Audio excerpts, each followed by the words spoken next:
students, now today we are starting our topic, this diarrhea, chapter 6. Here we will study types, causes, clinical symptoms and dietary management. I have opened the page of book for you in background so that all of you can just relate the points which I am discussing with you where it is mentioned in the book. It is so much important for you to know where these points are mentioned, because in this year exam of food nutrition and dietetics, as it is newly introduced subject, what I have noticed that all the questions are repeated. You can say all the questions are asked from direct points from the book. Directly points are taken and questions are asked. So it would be very much easy for you all to just attempt the question and answer of this book chapter. You can say book food nutrition and dietetics only when you would be knowing where the points are mentioned. As right now you all are having this online classes. So here this background book will help you a lot to relate the points. Where are these mentioned in the book? You need not to search. I am showing it to you here on the book only. So all of you first of all see this very first page of your book and this chapter, diarrhea, chapter 6.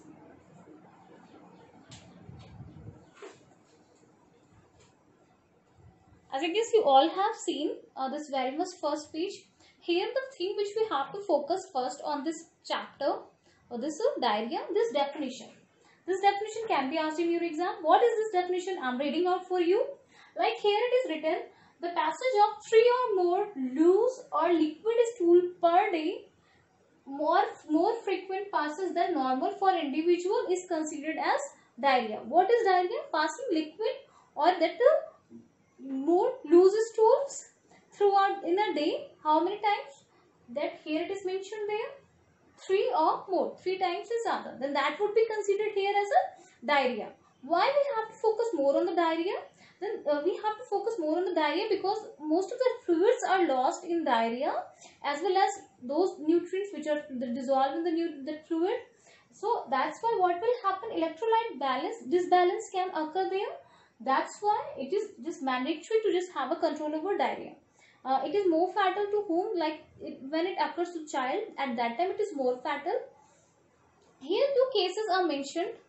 That in one case there is a girl, what her name, the Rani. She is passing a stool 2 to 3 times in a day. And what is happening there?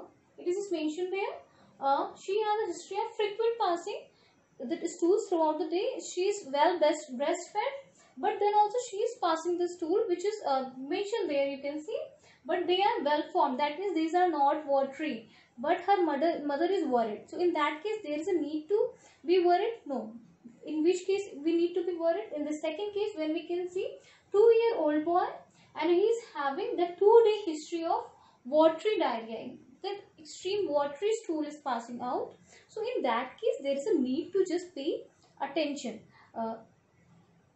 These cases can be asked in your exam, and it can be asked among these cases which one is showing you the case of diarrhea.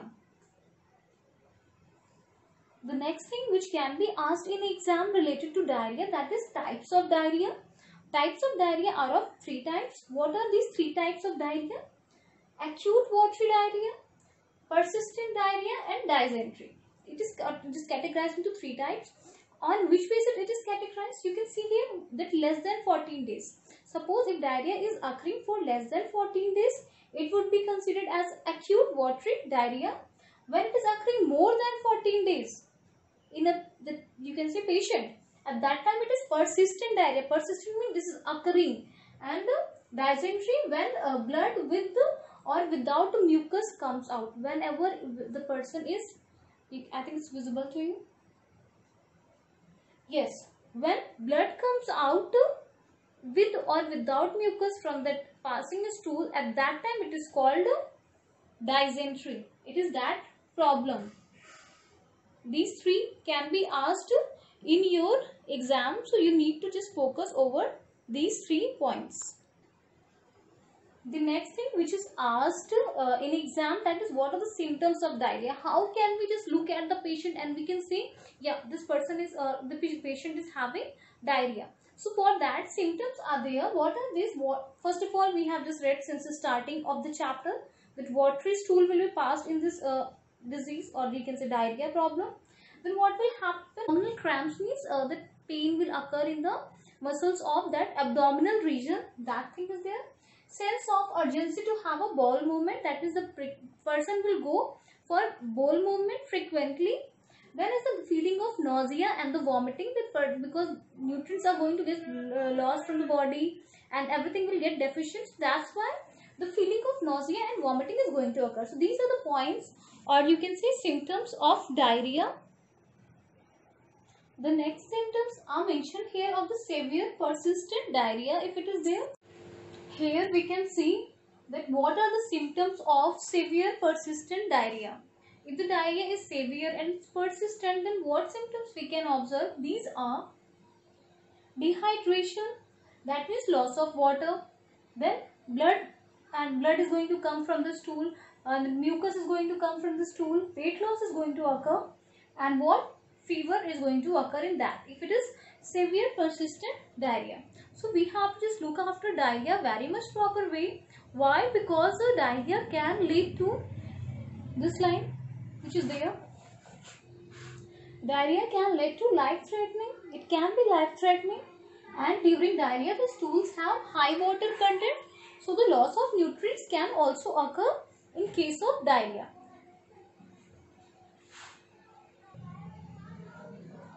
We can work over any problem in a more proper way in case if we can just know the cause of that particular disease. Like here the cause of this disease diarrhea is various infection.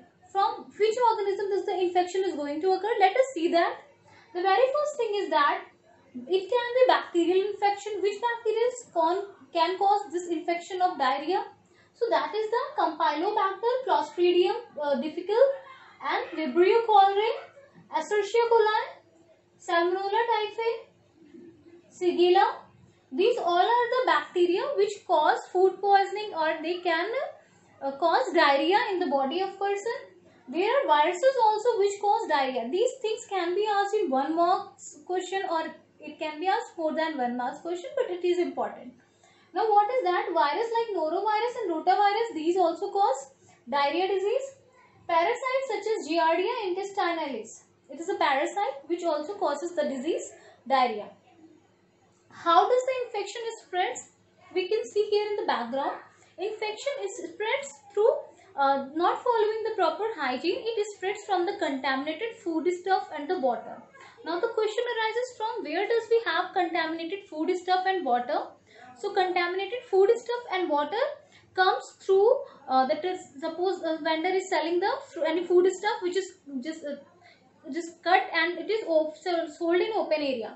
Then what will happen? It could be having the germs inside that, and even if the water we are using that is of any open area and it is not following the hygiene, certain people put their hand inside that bucket and take out the water, that is also not hygienic.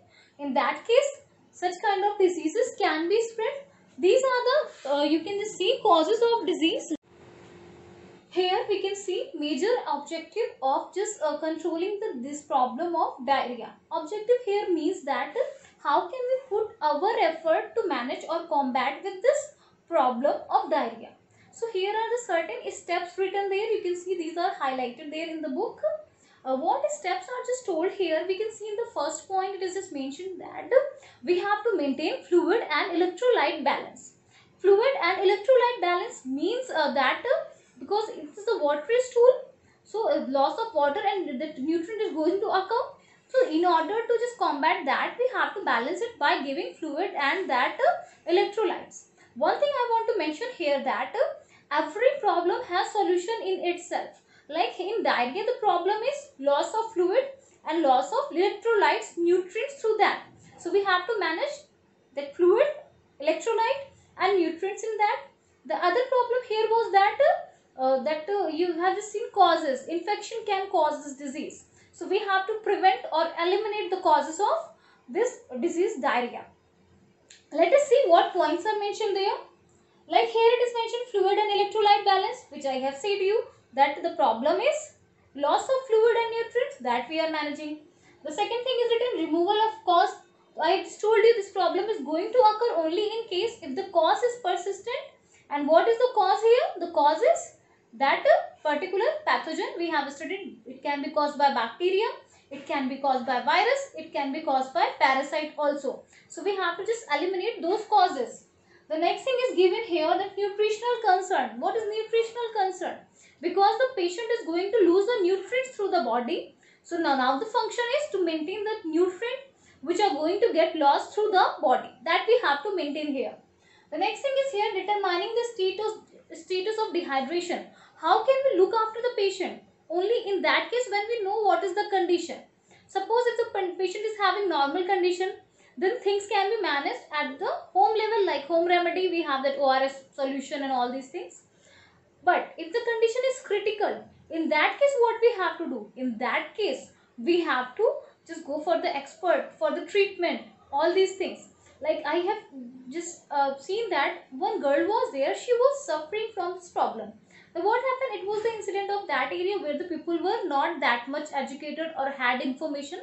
They thought that it is the incident caused through any evil spirit, and so that's why they were going to that person who just removes the evil spirit, plus they were just going to the normal doctor.